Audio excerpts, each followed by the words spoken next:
Hello everyone, today I'll show you how to leave from the game to the main menu in Destiny 2.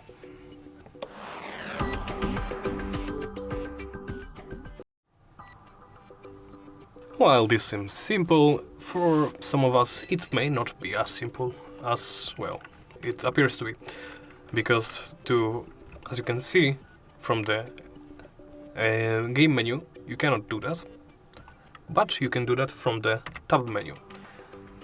Here you can see the tracked quest, your main quest, your location, and at the bottom left corner you can see leave game. Simply press the button that's next to the prompt. For me it's O, and by default on PC it is O button, and after that you will be booted to the main menu. And that's it. Thank you for watching, and please remember to like, comment and subscribe.